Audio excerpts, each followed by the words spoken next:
So the theme of the seminar is Desert Wisdom and Oriental Spirituality, Inner Silence. The Desert Wisdom refers to the wisdom of the desert monks of the 3rd and the 4th century in Egypt and Syria, in the wilderness deserts. And Oriental spirituality refers to the spirituality of the Far East, like India, South Asia, China, Japan, and so on. Actually, Desert Wisdom is also on the East. It's in the Middle East. So I would say the Desert Wisdom in the Middle East serves as a kind of bridge between the West and the Orient, the Far East. And so I would say something about the desert. The desert has a long history. Also, already in the Old Testament, the people of Israel had experience of desert. That always implies two aspects. On the one hand, it's a place and an experience of trial with the journey, the fatigue of a journey, then the weather, very hot during the day and cold at night, and then lack of food, lack of water, and so on. But on the other hand, it's also an experience of intimacy with God. God was guiding them personally as a father, and they were putting their trust in God. So later, the prophets would often remind Israel to recall the time of the desert, the intimate relationship with God. So desert also has these two aspects for the desert fathers, the desert monks. On the one hand, it's a place of battle with the demons, because desert is the territory of the demons.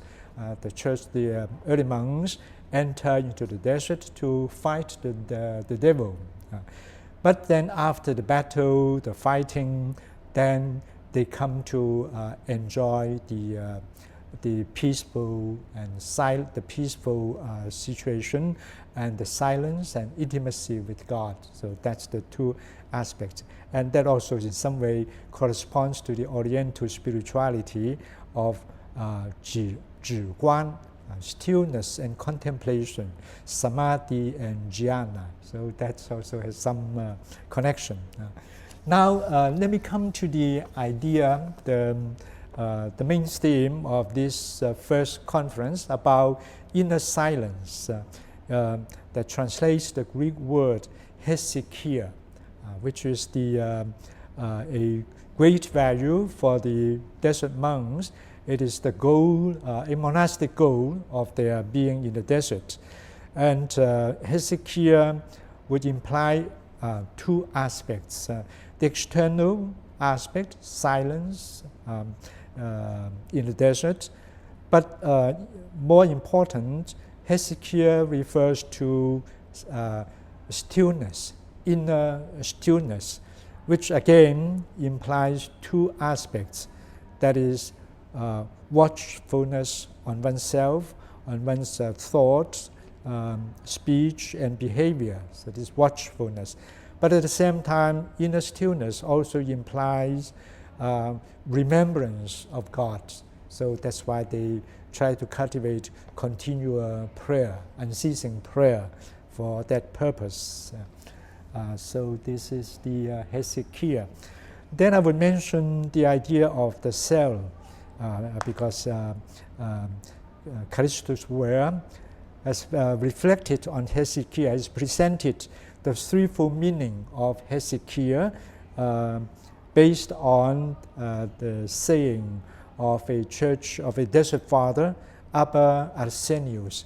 He got a message from God, the three Latin words, fuge, dace, quiesce, leave the busy city of Rome, go to the desert, there to remain as a hermit, and dace, keep silence, but more important, quiesce, try to cultivate inner stillness.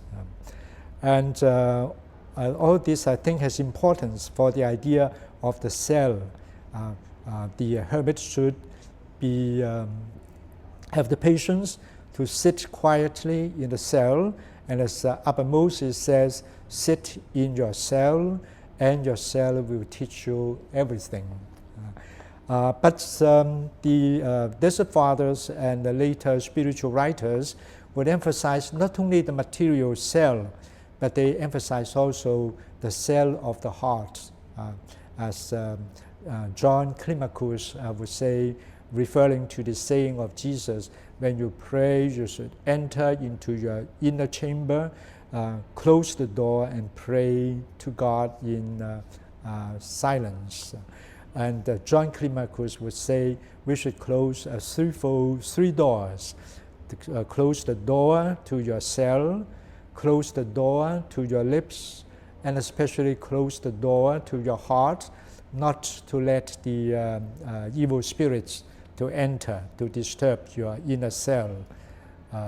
And so Basil the Great also says that the importance of returning to oneself. So he would say that when the mind is not dissipated, then one can return to oneself, and by remaining in oneself, one can ascend to the remembrance of God. So that's the cell of the heart. And now I would like to say something about the fight with the demons. When the desert monks, they fought, they had a battle with the demons. So in the life of St. Anthony, this battle is external battle. Demons would appear taking the form of beasts or human forms to attack Anthony. But then later Evagrius tried to internalize this battle by presenting the famous 8 thoughts, 8 logismoi of Evagrius. And so the battle would be more an interior battle. He doesn't deny the existence of the devils, the demons, but the attack of the demons is by using our passions, arousing, tempting us through these passions, these 8 thoughts. Evagrius presents the 8 thoughts according to the tripartite theory of the soul, according to Greek philosophy. The soul is divided into 3 parts. We have the concupiscent part, and there we have the avarice, gluttony, and lust, these 3 thoughts. And then the second part is the irascible part, and we have anger and sadness. And then on the highest level, we have the rational part of the soul, and Evagrius presents acedia, vainglory, and pride. These are 3 passions, 3 thoughts. The most interesting description of Evagrius is on acedia.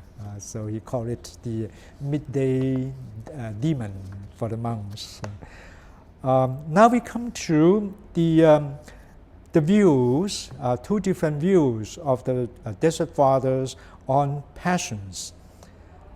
We have 2 different kind of understanding of the passions from the part of the fathers, the Desert Fathers.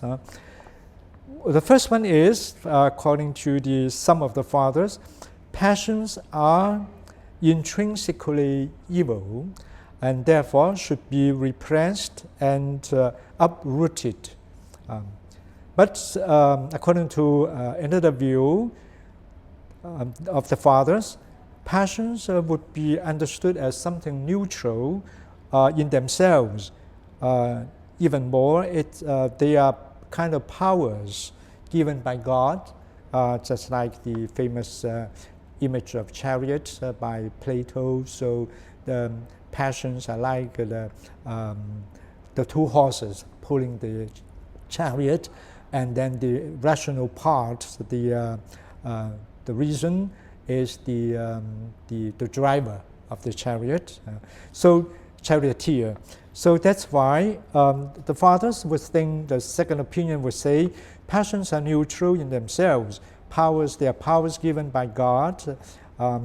But they also understood that at the present condition, our passions are vitiated by original sin and are leaning towards evil. Therefore, our passions need healing and integration.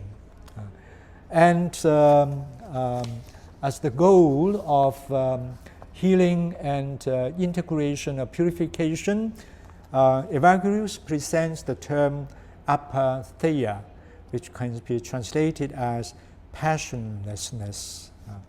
But unfortunately, it's sometimes understood in the negative sense of apathy or insensitivity or being unconcerned and so on. But actually, Evagrius would give apatheia a positive meaning as an inner freedom. And his beautiful saying about apathy, he says, now this apatheia has a child called agape who keeps the door to deep knowledge of the created universe. So it's clear that for Evagrius, apatheia has a positive meaning because it generates agape, love. Then on its turn, agape keeps the door to contemplation. Then I would just conclude by citing Cassion's way of dealing with passions, with the purification and reintegration of passions in the mind, or according to the teaching of Cassion. He proposed a kind of a positive approach to our dealing with passions.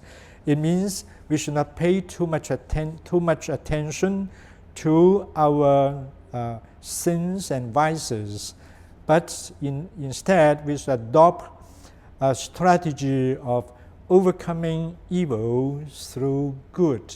That means if we want to get rid of some negative aspects in us, then the best thing to do is to try to cultivate positive attitudes in us, and that would naturally, spontaneously replace the negative tendencies which we want to remove. So that's the positive way of Cassion. And he cites a beautiful example of a Roman arch. In order to construct an arch, he says the most important thing is to find a suitable keystone, the final stone to conclude the whole arch that would keep the arch stable and firm. And for Cassion, this keystone is nothing but the love of God. That should be the keystone which stabilizes and keeps firm the whole Roman arch. Okay. Thank you. Thank you, Father Joseph. You gave a beautiful summary and distillation of your talk, and we'll do the same with the other talks later. Thank you very much. Okay.